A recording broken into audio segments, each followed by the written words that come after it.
Dietrich Bonhoeffer, My Life, My Cross, My Christ, April 9th, 1945. They call me a traitor, a conspirator, a rebel against my own country.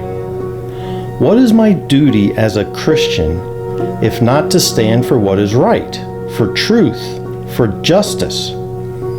I've often asked myself how it came to this for me, a pastor and a theologian, to be accused of treason. I was born in 1906 into a world that already shook with the echoes of war, and from an early age I knew my calling. It was to serve God, to study His Word, to teach it, to live it. I became a voice in the church and for the church, but never did I imagine that my faith would lead me to this, a prison cell, awaiting my fate at the hands of those who claim to lead my nation. Germany was restless in my youth, torn by defeat, economic ruin, and the rise of a new voice, a voice that promised power, order, and restoration. But I saw it for what it was. Adolf Hitler, a man who wrapped his hunger for power in the banner of nationalism, a man who called upon the church to bow, not to God, but to the state. I could not bow. I would not. I spoke against the Nazi regime from the pulpit, my words a warning. But warnings were not enough. When the confessing church was formed, I stood with it, declaring our allegiance to Christ alone. Still, it was not enough. The world had turned its back.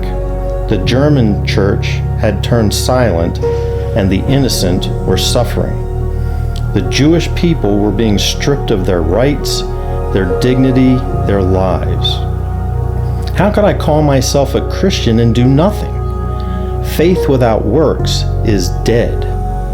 And so I acted. I joined the resistance. I worked with those who sought to end Hitler's reign, even if it meant taking his life. A sin? Perhaps. But what is a greater sin? To stand by while evil triumphs, to let the wolf devour the sheep. I smuggled Jews to safety. I used my position to pass secrets, to warn, to resist in every way I could. And when they found me, they took everything. My books, my freedom, my voice, or so they thought. I know my own days are numbered, but I do not despair. For my hope is not in the things of this world. My hope is in God. And though I may not see the victory of justice with my own eyes, I believe in it. The noose may tighten around my neck, but it will not silence my faith. And if my life, brief as it may seem, is spent in His service, then so be it. What higher calling is there than to bear witness to the truth, even unto death? So let the gallows have their way. My life is not my own. It belongs to Christ. And in this final act, I pray that His name is glorified.